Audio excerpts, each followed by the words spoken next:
இலங்கையை ஒட்டிய தென்மேற்கு வங்கக்கடலில் நிலவக்கூடிய வளிமண்டல கீழடுக்கு காற்று சுழற்சியின் காரணமாக ஈரப்பதம் மிகுந்த கிழக்கு திசை காற்றின் ஊடுருவல் தமிழகத்தில் காணப்படுகிறது. இதன் காரணமாக கடந்த சில நாட்களாக தமிழகத்தில் நீடித்த பனிப்பொழிவு குறைந்து ஒரு மழை வானிலை தமிழகத்தில் திரும்பியிருக்கு. நேற்று முதலே தமிழகத்தின் கடலோர பகுதிகளில் வானம் பொதுவாக மேகமூட்டத்துடனும் ஆங்காங்கே லேசான மிதமான மழையும் பதிவாகி வந்ததை பார்க்க முடிந்தது. இந்த சூழல்ல ஜனவரி 27ஆம் தேதி காலை வரைக்கும் தமிழகத்தில் மழை வானிலை நிலவும்னு எதிர்பார்க்கப்படுது. பனிப்பொழிவு குறைந்து காணப்படும். வானம் பொதுவாக மேகமூட்டத்துடன் ஒரு இதமான குளிர்ந்த வானிலை தொடரும்னு எதிர்பார்க்கலாம். குறிப்பா ஜனவரி 24, 25 ஆகிய 2 நாட்கள், இன்றும் நாளையும் வட மாவட்டங்கள், காவிரி டெல்டா மாவட்டங்களான சென்னை, திருவள்ளூர், காஞ்சிபுரம், செங்கல்பட்டு, புதுச்சேரி, விழுப்புரம், கடலூர், மயிலாடுதுறை, காரைக்கால், நாகப்பட்டினம், திருவாரூர், தஞ்சாவூர் மற்றும் அதனை ஒட்டியிருக்கக்கூடிய ராணிப்பேட்டை, வேலூர், திருவண்ணாமலை, கள்ளக்குறிச்சி, திருப்பத்தூர், திருச்சி, அரியலூர், பெரம்பலூர் போன்ற மாவட்டங்கள்ல வானம் பொதுவாக மேகமூட்டத்துடன் காணப்படும். அநேக இடங்கள்ல லேசான தூறல் சாரல் பதிவாவதற்கான வாய்ப்புகள் இருக்கு. கடலோர மாவட்டங்களின் ஒரு சில இடங்கள்ல மிதமானது முதல் சற்றே கனமழையும், ஓரிரு இடங்கள்ல கனமழைக்கும் வாய்ப்புகள் இருக்கு இன்றும் நாளையும். சென்னையை பொறுத்தளவுக்கு வானம் மேகமூட்டத்துடன் காணப்படும். விட்டு விட்டு லேசான மழை பதிவாகும். இரவு அதிகாலை நேரத்துல கடலோர பகுதிகளின் ஓரிரு இடங்கள்ல கனமழைக்கான வாய்ப்புகள் இருக்கு. சென்னை, திருவள்ளூர், காஞ்சிபுரம், செங்கல்பட்டு, புதுச்சேரி, விழுப்புரம், கடலூர், மயிலாடுதுறை, காரைக்கால், நாகப்பட்டினம், திருவாரூர் மாவட்டங்கள்ல.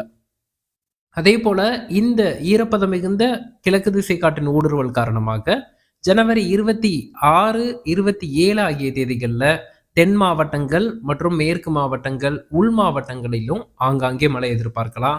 குறிப்பா புதுக்கோட்டை, ராமநாதபுரம், தூத்துக்குடி, திருநெல்வேலி, கன்னியாகுமரி உள்ளிட்ட மாவட்டங்கள்லையும், தெற்கு உள் மாவட்டங்களான மதுரை, விருதுநகர், திண்டுக்கல், தேனி, தென்காசி போன்ற மாவட்டங்களிலும், கோயம்புத்தூர், நீலகிரி, திருப்பூர், ஈரோடு போன்ற மாவட்டங்களிலும் ஜனவரி 26, 27 ஆகிய தேதிகள்ல மாவட்டத்தில் ஆங்காங்கே லேசானது முதல் மிதமான மழை பதிவாவதற்கான வாய்ப்புகள் இருக்கு.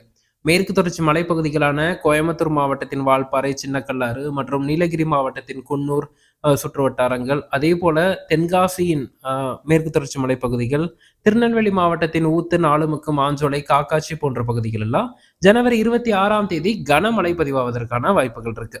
இதன் காரணமா அருவிகள்ல நீர்ப்பெருக்கு ஏற்படுவதற்கும் சாதக சூழல் காணப்படுது. ஒட்டுமொத்தமாக ஜனவரி மாதத்தில், தை மாதத்தில் குளிர்தான் நிலவும். ஆனால் தற்போது அதிகமாக நிலவிய அந்த குளிருக்கு சில நாட்கள் இடைவெளி விட்டு மழை வானிலை தமிழகத்தில் திரும்பி இருக்கு. யாருக்கும் பாதிக்கும் அளவிற்கான மழைப்பொழிவாக இந்த மழைப்பொழிவு அமையாது. அதே சமயத்தில் 4 நாட்களுக்கு, இன்று முதல் ஒரு 3-4 நாட்களுக்கு மழைப்பொழிவு, மழை வானிலையும் பனியும் குறைந்து காணப்படும். மீண்டும் ஜனவரி 28ஆம் தேதி முதல் படிப்படியாக பனியின் தாக்கம் தமிழகத்தில் அதிகரிக்கும். இந்த மழைப்பொழிவை பொறுத்தளவிற்கு பாதிக்கும் அளவிற்கு இருக்காது என்றாலும் அறுவடை விவசாயிகள் மற்றும் குளிர்கால பயிர்கள் விதைத்திருப்பவர்கள் சற்றே எச்சரிக்கையாக இருக்கணும். ஜனவரி 27ஆம் தேதி வரைக்கும் தமிழகத்தின் அனைத்து மாவட்ட விவசாயிகளும் முன்னெச்சரிக்கை நடவடிக்கையாக அறுவடை பணிகளை தவிர்ப்பது நல்லது. ஏனென்றால் இந்த மழை வானிலையில் அறுவடை பணிகளை மேற்கொள்ளும் போது அறுவடை செய்யும் தானியங்கள் மழையில் பாதிக்கப்படுவதற்கான வாய்ப்புகளும் சாத்தியக்கூறுகளும் இருக்கு. அதே போல உள் மாவட்டங்கள்லையும் லேசான மிதமான மழைக்கான வாய்ப்புகள் இருக்கு என்பதன் காரணமா வெங்காயம், மக்காச்சோளம் போன்றவை அறுவடை செய்யக்கூடிய விவசாயிகள் அந்த அறுவடை பணிகளை நிறுத்தி வைப்பதுடன் அறுவடை செய்த தானியங்களை மழைச்சாரல் படாதவாறு பத்திரப்படுத்துவது அவசியம். ஜனவரி 27ஆம் தேதி முதல் படிப்படியாக மழை வானிலை குறைந்து மீண்டும் பனிப்பொழிவும் குளிரும் தமிழகத்தில் அதிகரிக்கும். இதுதான் தற்போதைய வானிலை நிலவரம்.